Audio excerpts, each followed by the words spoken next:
सभी साथियों का स्वागत है यहाँ। चूँकि आरसीपी साहब हमसे वरीय भी हैं, उम्र में भी, अनुभव में भी, और इनके साथ जुड़े सारे परिवार के साथी संगी आज यहाँ आए हैं। तो मैंने ये अनुमति ली है कि इनसे पहले हम बोलेंगे, बाद में आप इनकी बात सुनिएगा। आप में से ज़्यादातर साथी जदयू की पृष्ठभूमि से आते हैं, तो आपसे हमारा परिचय व्यक्तिगत तौर पर आरसीपी जी के साथ भले ज्यादा हो, लेकिन आपसे हमारा परिचय पहले से, वैचारिक राजनीतिक परिचय पहले से है। आप लोग किसी दल में नहीं आ रहे। कांग्रेस की स्थापना ह्यूम साहब ने की, उनका नाम कोई नहीं जानता है। कांग्रेस को चलाने, बनाने, बढ़ाने में सबसे बड़ी भूमिका महात्मा गांधी की रही, लेकिन जब कांग्रेस का नेतृत्व करने वाले की बात होगी तो शायद उसमें पंडित नेहरू का नाम सबसे ज्यादा लोग जानते हैं। जब इस तरह का कोई प्रयास शुरू होता है, जब कोई दल बनता है, तो वो किसी व्यक्ति का दल नहीं, जनसुराज प्रशांत किशोर का दल नहीं है। प्रशांत किशोर इसको बनाने वाले, शुरुआत करने वाले हो सकते हैं, लेकिन ये प्रशांत किशोर का दल नहीं है। तो कभी आप ये मत समझिए कि आप आरसीपी साहब के दल में थे और प्रशांत किशोर के दल में आ गए। ना भाई, प्रशांत किशोर का कोई दल नहीं है। जिस दल में आप हैं, इसमें प्रशांत किशोर का फोटो नहीं है, इसमें गांधी है, बाबा साहब, और आरसीपी साहब जुड़ रहे हैं। पहले औपचारिक तौर पर जुड़े हैं, लेकिन हम दोनों साथ में बहुत दिनों तक काम किए हुए, और उसमें कहीं कोई दिक्कत नहीं है साथ में काम करने में, बल्कि हर तरह से देखें तो आसानी ही है। जैसा एक साथी अभी बता रहे थे, हम जब यहाँ 14-15 में आए थे, नीतीश बाबू हम लोग के नेता थे उस दल के। तो नीतीश बाबू को इनके सामने मैं कह रहा हूँ, बहुत लोग जानते हैं भाई, उनके आंख कान उस समय आरसीपी बाबू ही थे, हम तो बाहर से आए थे। नीतीश बाबू वापस मुख्यमंत्री बनने को तैयार नहीं थे। आरसीपी सिंह साहब जैसे कई लोग ये उनको सुझाव दे रहे थे मांझी जी के मुख्यमंत्री के बनने के बाद कि नहीं भाई, आप वापस बनिए, नहीं बनिएगा तो सब गड़बड़ा जाएगा, क्योंकि नीचे कार्यकर्ताओं की, नेताओं की यही सोच थी। नीतीश बाबू नहीं मान रहे थे। तो उस समय जब मैं आया नवंबर 2014 में, दिसंबर के जाड़ी के धूप में हम लोग 7 सर्कुलर रोड पर बैठ के पूरा दिन हम लोग अड़े रहे। आरसीपी बाबू ने भी हमको कहा कि आप अब कहिएगा तभी मानेंगे, मानने वाले हैं नहीं। एक तरह से हम लोगों ने मिल के ये शर्त रखा कि अगर हम लोग की मदद चाहिए तो पहले जो जनता और जनता दल यूनाइटेड के साथी चाहते हैं वो कीजिए, पहले वापस आप कुर्सी पर बैठिए, जिम्मेवारी लीजिए, और बिहार की जनता से तो कहे भाई कैसे करेंगे, हम लोग तो एक मांझी समाज के आदमी को हम खुद ही बनाए हैं, कैसे वापस जाएंगे। हम लोगों ने उनको क्या सलाह दिया कि जनता से बढ़कर, जनता की इच्छा से बढ़कर आपकी इच्छा नहीं है। तो आप में से कुछ साथियों को याद होगा, जब नीतीश कुमार ने पहला प्रेस कॉन्फ्रेंस किया तो उसमें कहा कि ये हमसे गलती हुई है। जनता ने लोकसभा में जनता दल यूनाइटेड को हराया था, मुख्यमंत्री से नीतीश कुमार को नहीं हटाया था। और लोकतंत्र में ये आपको अधिकार नहीं है कि जनता ने आपको बनाया, आप अपने को हटा के अपने पत्नी को बना दीजिए, अपने ड्राइवर को बना दीजिए, ये अधिकार थोड़ी ना है आपको। नीतीश बाबू को इस बात का एहसास हुआ, वापस बने, और फिर जो लड़ाई लड़ी गई उसमें जीत भी हासिल हुई। आप में से बहुत सारे साथी, आपसे हम पहली बार यहाँ श्री कृष्ण मेमोरियल हॉल में मिले होंगे। यहाँ कई लोगों को लग रहा है कि अब तो समय नहीं है, अरे अब तो 4 महीना है, रामचंद्र बाबू और प्रशांत किशोर मिल भी जाएंगे तो 4 महीना में क्या कर लेंगे। हम आपको तारीख याद कराना चाहते हैं। 2 जून 2015 को श्री कृष्ण मेमोरियल में हर घर दस्तक का कार्यक्रम शुरू किया गया था। मगर कार्यक्रम की घोषणा 2 जून को हुई थी। आई भाजपा वाला सब बैठ के मान लिया था कि 14 के आंधी के बाद कोई उनको रोक नहीं सकता है। लेकिन 2 जून को जो कार्यक्रम शुरू हुआ, जो प्रयास शुरू हुआ, संगठन के लोगों ने जो ताकत लगाई, ठीक है नीतीश जी का नेतृत्व था, ठीक है लालू जी उसमें जुड़े, लेकिन अगर संगठन नहीं लगा होता, पूरा बिहार में का एक नैरेटिव नहीं बना होता तो नीतीश कुमार कभी जीत नहीं सकते थे, जनता दल यूनाइटेड जीत नहीं सकता था। इसका ये मेरा असेसमेंट नहीं है, इसका नतीजा देखिए, क्योंकि 15 में नीतीश बाबू खाली जीते नहीं, भले 72 हम लोग का विधायक जीता था जदयू का, लेकिन इस तरीके से जीता था कि पूरे देश ने मान लिया था कि नरेंद्र मोदी को अगर देश में कोई चुनौती दे सकता है तो नीतीश कुमार दे सकता है, जनता दल यूनाइटेड दे सकता है। वो उस अभियान की ताकत थी। तो जो भाई साहब अभी बता रहे थे, 5 महीना कम नहीं होता है अगर कार्यकर्ता कमर कस ले, तो जदयू को बिहार में रिप्लेस यही व्यवस्था करेगी। क्यों करेगी? क्योंकि जो जदयू में वर्कर रहा है, जदयू में नेता रहा है, वो तो लालू जी के खिलाफ लड़ता ही रहा है। उसको हमको और रामचंद्र बाबू को सिखाने की जरूरत नहीं है। उसका तो राजनीतिक जन्म ही हुआ है राजद के खिलाफ लड़ने के लिए, और वो कभी भी भाजपा में नहीं गया, क्योंकि जिसको भाजपा में जाना था चला गया जदयू छोड़ के।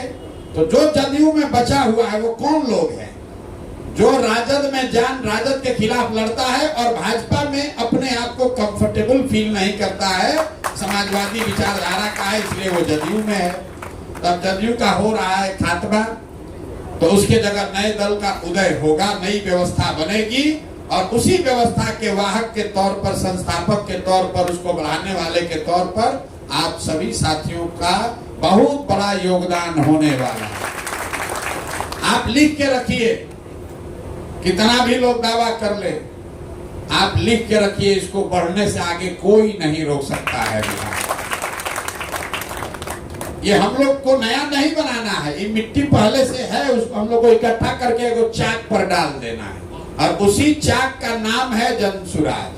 अब बनाने का जिम्मा, हम माटी भी बटोर रहे थे और उसको घड़ा के जैसा थोड़ा मदद भी कर रहे थे ताकि वो घड़ा बने। तब आरसीपी बाबू आ गए हैं, तो माटी घूम घूम के हम बटोरेंगे, इनको चाक पर देंगे, ये अपना सबको उसको बढ़िया से चलाएंगे। क्योंकि इनको जो आप कहते हैं संगठन बनाने का अनुभव है, तो हम गांव गांव घूम रहे हैं, पहले भी कह रहे थे, अब गांव गांव घूमते हैं, भाग के आते हैं, फिर यहाँ संगठन बनाते हैं, तो अब वो आरसीपी जी के जिम्मे हवाले करते जाएंगे, लो भैया जल्दी इसको बनाओ।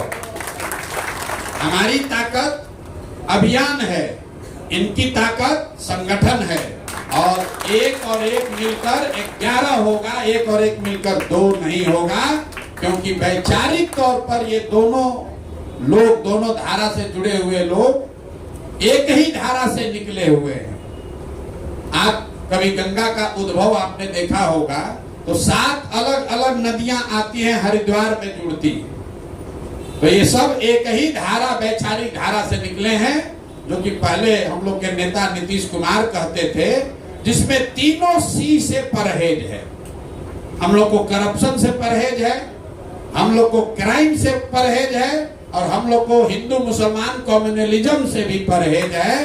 उसी धारा से निकले हुए लोग हैं, जो समानता की, समता की बात करने वाले लोग हैं, जो जेपी लोहिया को मानने वाले लोग हैं, जो गांधी की बात करने वाले लोग हैं। नीतीश बाबू इतना दिन क्या किए? गांधी का नाम लेकर हर जगह गांधी की उन्होंने बात की, और आज नीतीश कुमार को लोगों ने हाईजैक कर लिया। अब नीतीश बाबू हैं कहाँ? शरीर से हैं, लेकिन मानसिक तौर पर, शारीरिक तौर पर इतना उनको कमजोर कर दिया गया है कि अब कोई निर्णय वो नहीं ले, उनको पता ही नहीं चल रहा था निर्णय लेंगे कैसे। आज जो अगल बगल है वो सब उसको लूट रहा है, सोच रहा है 4 महीना है, जितना लूट सको तो लूट। तो इसलिए अगर आप जनता दल यूनाइटेड के, समता पार्टी के किसी भी धारा से आए, इसमें तो बहुत सारे लोग होंगे जो ओरिजिनल समता वाले हैं। हम आपको बता रहे हैं, हमारे जनसुराज में कम से कम 20% ऐसा आदमी है जो कहता है भैया हम समता पार्टी में शुरू से जुड़े हुए। ये जो वर्कर है बिहार में, ये मेरा आकलन है कि जनता दल यूनाइटेड का जो वर्कर है, आज भी कह रहे हैं, हमारे भले वो विरोधी हो, जनता दल यूनाइटेड का जो जमीन पर वर्कर है, उससे बढ़िया वर्कर किसी राजनीतिक दल के पास नहीं है। क्यों? क्योंकि नीतीश बाबू ने अपने जनता दल वर्कर को कभी कुछ दिया नहीं, उसको कुछ नहीं मिला। देखिए इतना लोग बैठे, हमसे उसको मिला कुछ नहीं, कुछ नहीं मिला उसको जीवन भर। अपना आटा गीला करके, अपना पैसा लगाकर, अपने परिवार का कुर्बानी चढ़ाकर भी वो नीतीश कुमार और जदयू का झंडा इसलिए ढोया कि उसको लगा कि नहीं, बिहार में भाजपा नहीं आनी चाहिए, लालू नहीं लौटना चाहिए। चलिए हमको कुछ हो चाहे नहीं, बिहार में वो नीतीश जी अच्छा सरकार तो चला रहे हैं। अब जब वो सरकार ही बढ़िया नहीं चल रही है तो उस वर्कर के पास, उस कार्यकर्ता के पास, उन नेताओं के पास कोई विकल्प नहीं है सिवाय इसके कि हम लोग एक नया दल बनाए, नई व्यवस्था बनाए। नीतीश कुमार ने भी तो यही किया था। लालू जी को लोग मिलकर बढ़ाए थे ना। जब लगा कि भाई लालू जी की धारा बदल गई तो सब जॉर्ज फर्नांडिस के नेतृत्व में समता पार्टी बना। और आपको तो पहले भी अनुभव है, समता पार्टी और जदयू का विलय हुआ और बनाने वाले समता पार्टी का नाम छोड़कर जदयू रख लिया गया। उससे क्या नेता का कैरेक्टर बदल जाएगा? नाम से कुछ नहीं है। आज इसका नाम जनसुराज है, कल कुछ दूसरा हो सकता है। कांग्रेस पार्टी का जो हाथ का सिंबल है, ये सिंबल थोड़े था, तो 7वां या 8वां सिंबल है। पार्टी का नाम, पार्टी का सिंबल, इसका महत्व है, लेकिन उस सबसे बढ़कर महत्व इस बात का है कि किस विचारधारा, किस उद्देश्य को लेकर उस दल का, उस संगठन का गठन किया गया। तो मैं अपनी ओर से आपको इतना ही आश्वस्त कर रहा हूं कि आप किसी प्रशांत किशोर के जन सुराज में विलय नहीं कर रहे हैं। आप हमारे साथ जुड़ रहे हैं और हमारी ये जिम्मेवारी है, आरसीपी साहब की तो है ही, कि जितनी प्रतिष्ठा या जो आशा अपेक्षा आपकी पहले की व्यवस्था में थी, उससे एक पैमाना आपको ऊपर की ही प्रतिष्ठा और आपके उद्देश्यों का ध्यान रखा जाएगा। मैं अभी आपसे आग्रह यही करूंगा, जो लोग भी संगठन करता है, आरसीपी बाबू साहब का तो रहेगा ही मार्गदर्शन, 5-7 लोगों की हम लोग कमेटी बना लें और हर एक वर्कर जिसने एएसए के बनने में, बढ़ने में, बढ़ाने में कंधा लगाया है, पसीना बहाया है, वो छूटना नहीं चाहिए। उसका सम्मान होना चाहिए, उसको उचित भागीदारी और जगह मिलना चाहिए और कहीं कोई दिक्कत नहीं है। किसी भी जिला में अगर एएसए का आदमी ज्यादा सक्रिय है, ज्यादा समझदार है, राजनीतिक तौर पर वरीय है, तो वो अध्यक्ष बनेगा। ये कोई जरूरी नहीं है कि जनसुराजे का आदमी बनेगा। मैं आपको आश्वस्त कर रहा हूं, जो धारा बड़ी हो, जो समाज के लिए बेहतर हो, नेतृत्व वो करेगा। जिला का स्तर हो, प्रखंड का स्तर हो, राज्य का स्तर हो या राष्ट्र का स्तर हो, इस व्यवस्था में जो काबिल है वो नेतृत्व करेगा। प्रशांत किशोर बनाए हैं तो प्रशांत किशोर इसका नेतृत्व नहीं कर सकते, प्रशांत किशोर का लड़का इसका नेतृत्व नहीं कर सकता। जो लड़का यहाँ का काबिल है, आप में से जो काबिल है वो आए, नेतृत्व करे, कोई दिक्कत नहीं है। और जहां तक भागीदारी का सवाल है तो जन सुराज के संविधान में ये लिखा हुआ है, जिसकी लड़ाई बिहार में हर वर्ग में राजनीतिक कार्यकर्ता उठाता रहा है, कि जिसकी जितनी संख्या है उसको उतनी भागीदारी मिले।